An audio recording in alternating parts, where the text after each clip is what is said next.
യോഗ അധ്യക്ഷ ശ്രീമതി ശീതൽ, സ്വാഗതം ആശംസിച്ച ശ്രീ ശിവജി, ആമുഖ ഭാഷണം നടത്തിയ ശ്രീ സൂരജ്, ഇവിടെ സന്നിഹിതരായിട്ടുള്ള മറ്റ് വിശിഷ്ട അതിഥികൾ, ജനപ്രതിനിധികൾ, നമ്മുടെ പ്രിൻസിപ്പൽ ശ്രീമതി രാജശ്രീ, ഗുൽമുഖറിൻ്റെ ഭാരവാഹികളെ, ഈ സ്കൂളിലെ വിദ്യാർത്ഥികളെ, ഇന്ന് ഈ അംഗീകാരങ്ങൾ സ്വീകരിക്കാൻ വന്നിട്ടിരിക്കുന്ന പ്രിയപ്പെട്ട വിദ്യാർത്ഥികളെ, രക്ഷിതാക്കളെ, അധ്യാപകരെ, എല്ലാവർക്കും എൻ്റെ നമസ്കാരം.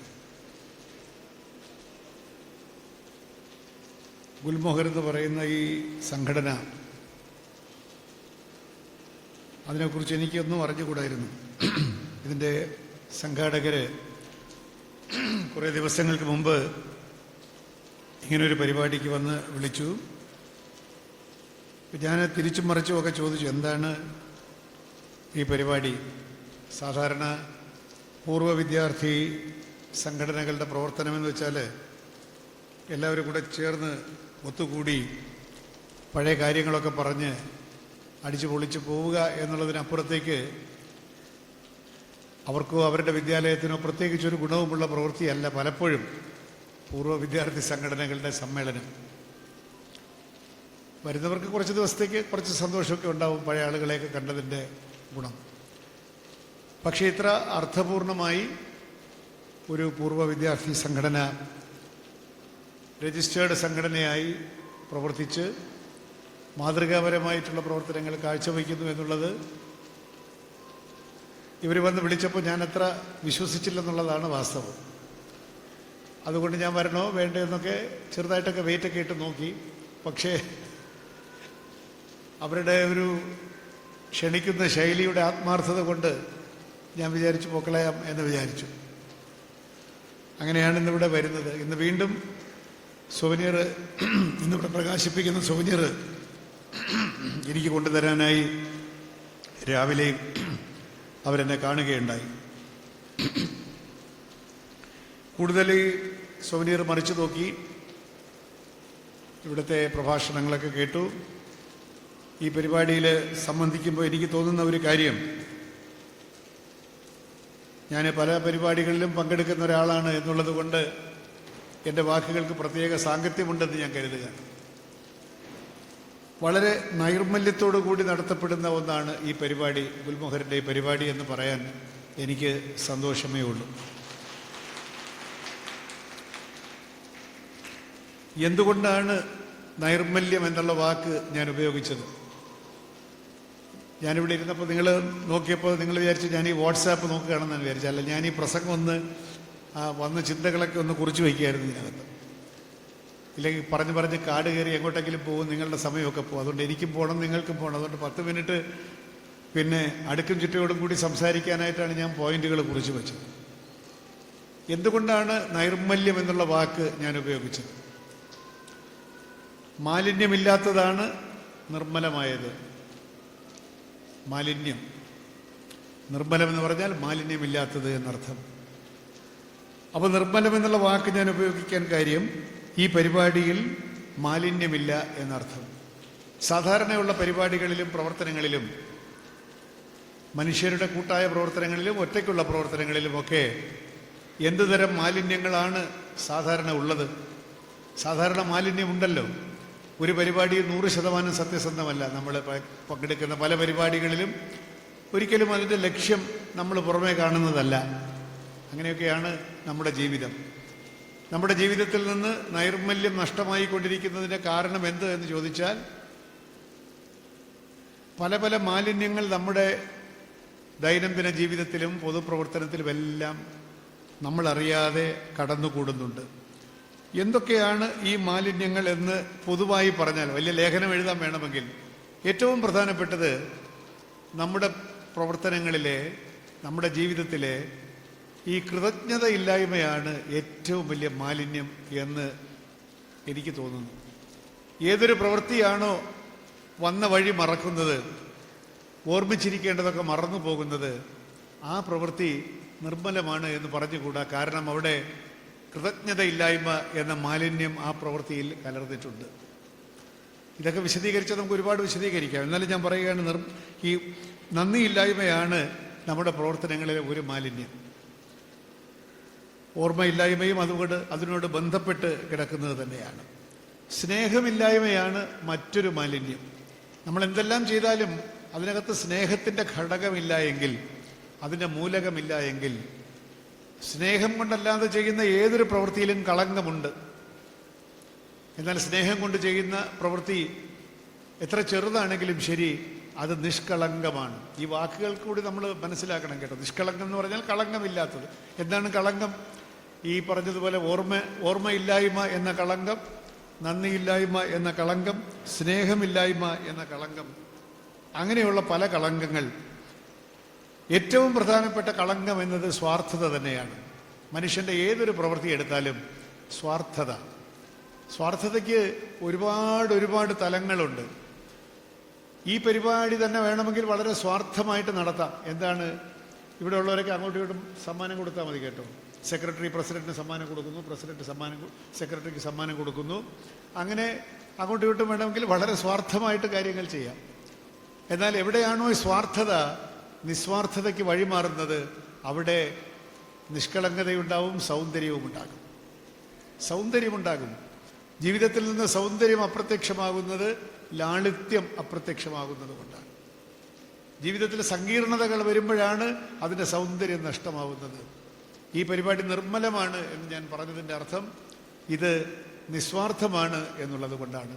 ഇത് അവനവൻ്റെ ഗുണത്തിന് വേണ്ടി, അവനവൻ്റെ ഒരു ഉന്നമനത്തിന് വേണ്ടി, അവനവൻ ആളാവാൻ വേണ്ടി, അവനവൻ എന്തെങ്കിലുമൊക്കെ പ്രതിഫലം കിട്ടാൻ വേണ്ടിയിട്ടൊന്നും ചെയ്യുന്നതല്ല. നിസ്വാർത്ഥമാണ്. സ്വാർത്ഥതയാണ് വാസ്തവത്തിൽ മനുഷ്യൻ്റെ ഏറ്റവും വലിയ പാപം എന്നാണ് എൻ്റെ വിശ്വാസം. ഏതൊരു പ്രവൃത്തിയാണോ നിസ്വാർത്ഥമായി ചെയ്യുന്നത് അതിന് അതിൻ്റേതായിട്ടുള്ള അഴകുണ്ടാകും. ആ നിസ്വാർത്ഥതയാണ് നിങ്ങളുടെ ഈ പരിപാടിയുടെ ഏറ്റവും വലിയ സൗന്ദര്യം. 2, ഇതിനകത്തൊരു സ്നേഹമുണ്ട്. ഇവിടുന്ന് പാസ്സാവുന്ന കുട്ടികളെ ഈ സ്നേഹോപഹാരം കൊടുക്കുമ്പോൾ നമ്മൾ ഈ ഉപഹാരത്തോടൊപ്പം കൊടുക്കുന്നത് സ്നേഹവും ആശംസയും വിശ്വാസവുമാണ്. അത് ഈ പരിപാടിക്ക് പിന്നെയും ലാവണ്യമണയ്ക്കുന്നു എന്ന് ഞാൻ വിചാരിക്കും. ഏറ്റവും പ്രധാനപ്പെട്ടത് ഓർമ്മകളുണ്ട് എന്നുള്ളതാണ്, കൃതജ്ഞതയുണ്ട് എന്നുള്ളതാണ്. ഓർമ്മയില്ലാതാവുക എന്ന് വെച്ചാൽ വന്ന വഴിയൊക്കെ മറന്നു എന്നാണല്ലോ അർത്ഥം. ഇവിടെ വന്ന വഴി മറക്കുന്നില്ല എന്ന് മാത്രമല്ല, ഓരോ വർഷവും വന്ന വഴി ഓർക്കുകയും ഞങ്ങളെ ഞങ്ങളാക്കിയത് ഈ വിദ്യാലയമാണ് എന്ന് ഓർമ്മയോടുകൂടി, കൃതജ്ഞതയോടുകൂടി ഈ സ്കൂളുമായിട്ടുള്ള ബന്ധത്തെ പുനർനിർവചിക്കുകയും കൂടുതൽ ഗാഢമാക്കുകയും ഇവിടെ നിന്ന് പഠിച്ചിറങ്ങുന്ന പുതിയ വിദ്യാർത്ഥികളോടൊരു പുതിയ സമവാക്യം, സ്നേഹത്തിൻ്റെതായിട്ടുള്ളൊരു സമവാക്യം രൂപപ്പെടുത്തിക്കൊണ്ട് അവർക്കും ഈ നിസ്വാർത്ഥതയുടെയും ഓർമ്മയുടെയും കൃതജ്ഞതയുടെയും ഒക്കെ പാഠങ്ങൾ പറഞ്ഞു കൊടുക്കുകയല്ല, പ്രവർത്തനത്തിലൂടെ കാണിച്ചു കൊടുക്കുകയും ചെയ്യുന്നു എന്നുള്ളത് കൊണ്ട് ഈ പരിപാടി അങ്ങേയറ്റം സൗന്ദര്യമുള്ളതായി ഞാൻ വിചാരിക്കുന്നു. ആ സൗന്ദര്യം ഉണ്ടായി വന്നിരിക്കുന്നത് അതിൽ നിഷ്കളങ്കതയിൽ നിന്നും നിർമ്മലത്വത്തിൽ നിന്നുമാണ് എന്നുകൂടി പറയാൻ ഞാൻ ആഗ്രഹിക്കുകയാണ്. ഈ അളവുകോലുകൾ കൊണ്ടാണ് ഈ പരിപാടി ഉത്കൃഷ്ടമായി തീർന്നിരിക്കുന്നത്. സാധാരണ നമ്മൾ സ്കൂളിൽ നിന്നൊക്കെ പഠിച്ചു പോയാൽ എത്രയോ വർഷങ്ങൾക്ക് മുമ്പാണ് പഠിച്ചത്. നമ്മൾ ഇന്നത്തെ ജീവിത സാഹചര്യമല്ല അന്നത്തെ സാഹചര്യം. എന്നിട്ട് നമ്മൾ ഓർക്കുന്നത് എന്താണ്? എന്തുകൊണ്ടാണിത് ഓർക്കാൻ നമുക്ക് പിന്നെയും ഇഷ്ടം? അതിനകത്തൊരു സ്വാർത്ഥതയുണ്ട് കേട്ടോ, വയസ്സാവാതിരിക്കാനും കൂടിയാണ്. അതാണ് അതിനകത്തുള്ള ഏക സ്വാർത്ഥത. പ്രായം 50, 45, 50, 60 ഒക്കെ ആയാലും ഇവിടെ വരുമ്പോൾ പഴയ 15-കാരാണ്, 14 വയസ്സുള്ളവരാണ് എന്ന് മനസ്സിൻ്റെ ഒരു മായാജാലം നമ്മളെ കുറച്ച് ചെറുപ്പക്കാരാക്കി നിർത്താൻ ഇത് സഹായിക്കും എന്നുള്ളത് നല്ലത്. പക്ഷെ അത് വെറൊരു ഇല്യൂഷനാണ് കേട്ടോ, മാനസികമായ ഒരു ഇല്യൂഷനാണ്. പക്ഷേ ഇല്യൂഷൻസിനുമുണ്ട് ചില ഗുണങ്ങൾ. മാജിക് കണ്ടൊക്കെ നമ്മൾ ചിരിക്കുന്നില്ലേ എന്ന് പറയുന്നത് പോലെ അങ്ങനെ ചില ഗുണങ്ങളുമുണ്ട്. പിന്നെ അങ്ങനെ മനസ്സിനുണ്ടാകുന്ന ഒരു ലാഘവത്വം, ഒരു യൗവനം, അത് നിങ്ങളുടെ ജീവിതത്തിലും പ്രയോജനം ചെയ്യും. നിങ്ങൾ വ്യാപരിക്കുന്ന ഏതൊരു ജീവിത മേഖലയിലും ഈ ഗുൽമോഹറിൻ്റെ പ്രവർത്തനവുമായിട്ടുള്ള ബന്ധം നിങ്ങളുടെ മറ്റ് ജീവിത മേഖലകളിലെ പ്രവർത്തനങ്ങളെ വിമലീകരിക്കും എന്ന് ഞാൻ വിചാരിക്കുകയാണ്. അല്ലാതെ ഗുൽമോഹറിൽ പ്രവർത്തിക്കുമ്പോൾ ഏറ്റവും നിസ്വാർത്ഥമായ പ്രവർത്തനവും അവനവൻ്റെ മറ്റു മേഖലയിൽ ചെല്ലുമ്പോൾ കയ്യിലിരിപ്പ് ശരിയല്ലാത്തതുമാകുന്ന ഒരു ജീവിതശൈലി നമുക്ക് അനുവർത്തിക്കാൻ സാധ്യമല്ല.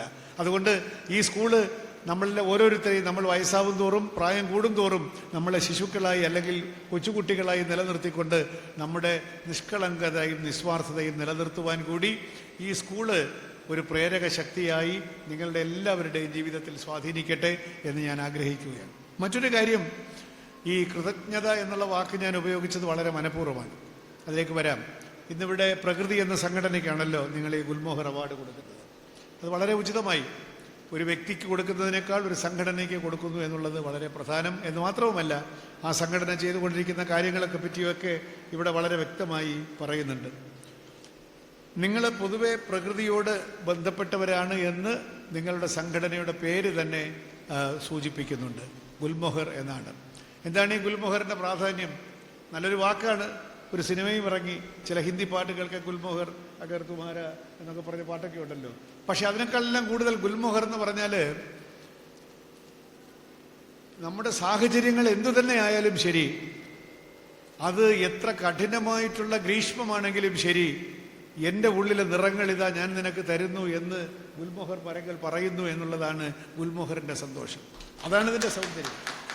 സാഹചര്യങ്ങൾ എന്തുമാകട്ടെ, എത്ര കഠിനമായിട്ടുള്ള ഗ്രീഷ്മത്തിലും ഞാനിതാ നിനക്ക് പൂവുകൾ നീട്ടിത്തരുന്നു എന്ന് പറയുന്ന ഒരു ഗുൽമോഹറിൻ്റെ ആ മാനസിക അവസ്ഥ നിങ്ങൾക്ക് സ്വാംശീകരിക്കാൻ സാധിക്കുമെങ്കിൽ അതാണ് ഈ സ്ഥാപനത്തിൽ, ഈ സംഘടനയുടെ ഏറ്റവും വലിയ അഴക് എന്ന് ഞാൻ വിചാരിക്കുകയാണ്. ആ അർത്ഥത്തിൽ ഈ ഒരു പ്രകൃതി സ്നേഹം, പ്രകൃതിയോടുള്ള നിങ്ങളുടെ സ്നേഹം ഈ പേരിലും ഇവിടെ അവാർഡ് കൊടുത്തിരിക്കുന്നതിലുമൊക്കെ തന്നെ പ്രതിഫലിക്കുകയാണ്.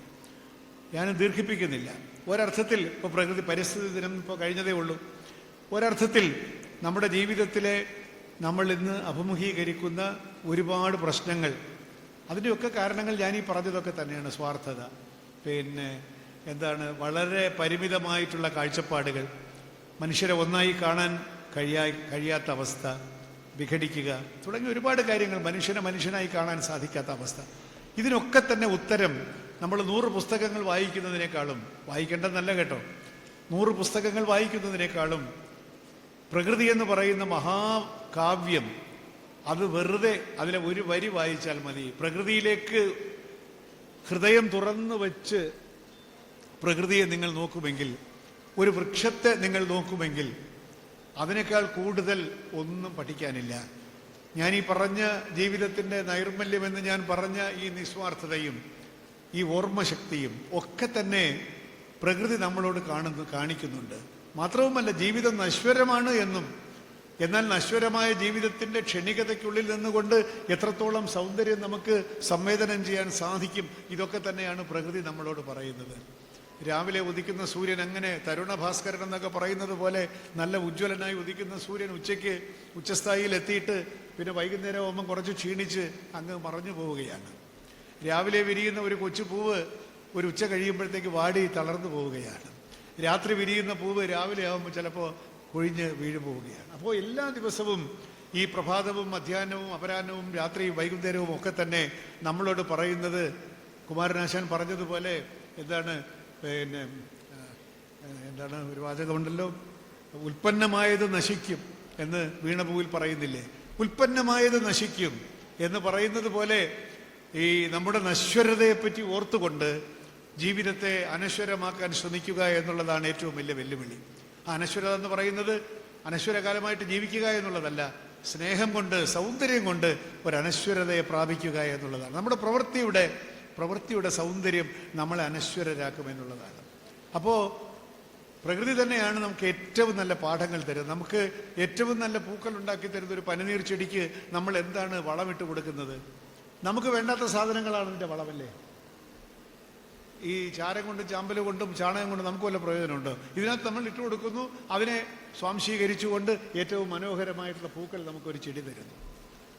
അപ്പോൾ ആരോ പശുവിനെ പറ്റി പറഞ്ഞതുപോലെ നമുക്ക് വേണ്ടാത്ത പുല്ലും വയ്ക്കലുമാണ് കൊടുക്കുന്നത്, പശു തിരിച്ചു തരുന്നത് എന്താണ്? പാലാണ് എന്ന് പറഞ്ഞതുപോലെ. ആകെ കൊടുത്തത് എന്താണ്? കുറച്ച് പുല്ലും വയ്ക്കലും കുറച്ച് പിണ്ണാക്കും എല്ലാം കൂടെ കൊടുത്തു. നമ്മൾ കഴിക്കുന്ന ഭക്ഷണമൊന്നും അല്ല കേട്ടോ, നമുക്ക് വേണ്ടാത്ത ഭക്ഷണമാണ് കൊടുത്തു. പക്ഷേ പശു തരുന്നതോ പാലാണ് നമുക്ക് തരുന്നത് എന്ന് യൂട്യൂബ് വീഡിയോ കാണുന്നതുകൊണ്ട് ഇടയ്ക്ക് കിട്ടിയ ഐഡിയ ആണ് കേട്ടോ. അപ്പോൾ പ്രകൃതി നമുക്ക് നിങ്ങൾ എന്ത് കൊടുത്താലും തിരക്കേടില്ല, അത് കൃതജ്ഞതാ നിർഭരമായി അതിനെ സിന്തസൈസ് ചെയ്ത് അതിനെ സ്വാംശീകരിച്ച് ഏറ്റവും മധുരമായിട്ടുള്ള, ഏറ്റവും ഉജ്ജ്വലമായിട്ടുള്ള, ഏറ്റവും മനോഹരമായിട്ടുള്ള കാര്യങ്ങൾ നമുക്ക് തിരിച്ചു തരുന്ന പ്രകൃതി. എത്ര ഉജ്ജ്വലമായിട്ടുള്ള തുടക്കമാണെങ്കിലും കുറച്ച് കഴിയുമ്പോൾ ഇതെല്ലാം നശിക്കും എന്ന് നമ്മളോട് പറയുന്ന പ്രകൃതി. അങ്ങനെ ഈ പ്രകൃതി തന്നെയാണ് കുറഞ്ഞ കാലത്തിനുള്ളിലാണെങ്കിലും മനോഹരമായിട്ട് ജീവിക്കണം, മറ്റുള്ളവർക്ക് ഗുണകരമായി ജീവിക്കണം എന്ന് നമ്മളോട് പറയുന്ന ഏറ്റവും വലിയ പാഠം.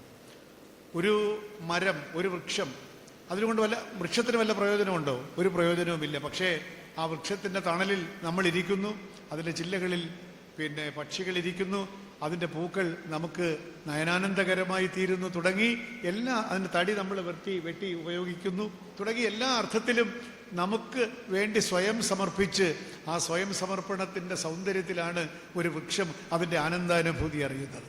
അങ്ങനെ ജീവിക്കാൻ നമുക്ക് സാധിക്കുമോ എന്നുള്ളതാണ് ചോദ്യം. അപ്പോൾ ഇവിടെ പ്രകൃതിയെ സ്നേഹിക്കുന്നവര് വാസ്തവത്തിൽ പ്രകൃതിയുടെ ഈ സർഗതാളം മനസ്സിലാക്കിയവരാണ്, പ്രകൃതിയുടെ ഈ നിസ്വാർത്ഥത മനസ്സിലാക്കിയവരാണ് പ്രകൃതിയെ സംരക്ഷിക്കുന്നത്. ഇതിനെ പ്രകൃതിയൊക്കെ നശിപ്പിച്ച് ഈ കുന്നെല്ലാം നികത്തി കുളമാക്കി, കുളത്തിനെല്ലാം നികത്തി നിരത്തി എല്ലാം നശിപ്പിച്ച് മുമ്പോട്ട് പോകുന്ന ഭസ്മാസുരനെ പോലെ പായുന്ന മനുഷ്യൻ വാസ്തവത്തിൽ അവൻ്റെ ഏറ്റവും വലിയ ദോഷം എന്താണ്? അവന് ഓർമ്മയില്ല എന്നുള്ളതാണ്. ഈ പ്രകൃതിയിൽ ഇങ്ങനെ ജീവിക്കാൻ എന്നെ അനുവദിച്ച വലിയ ശക്തിയെപ്പറ്റി അവനൊരു ഓർമ്മയുമില്ല. നമ്മൾ വിചാരിച്ച ഒരു കുന്നുണ്ടാക്കാൻ സാധ്യമല്ല, നമ്മൾ വിചാരിച്ചാൽ ഒരു ചെറിയ ചാല് കീറാമെന്നുള്ളതല്ലാതെ പുഴ ഉണ്ടാക്കാൻ സാധ്യമല്ല. ആരെങ്കിലും എവിടെയെങ്കിലും പുഴ ഉണ്ടാക്കിയതായിട്ട് നമ്മൾ കേട്ടിട്ടുണ്ടോ?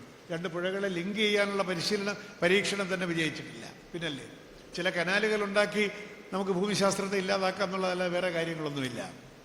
അപ്പോൾ മനുഷ്യനൊന്നും സാധ്യമല്ല. ഒരു മൺതരി പോലും ഉണ്ടാക്കാൻ സാധ്യമല്ല. ലോകത്തിലെ ഒരു ലബോറട്ടറിയിൽ ഒരു മണൽത്തരി ഉണ്ടാക്കാൻ സാധ്യമല്ല. അത് പ്രകൃതിക്കേ സാധിക്കും.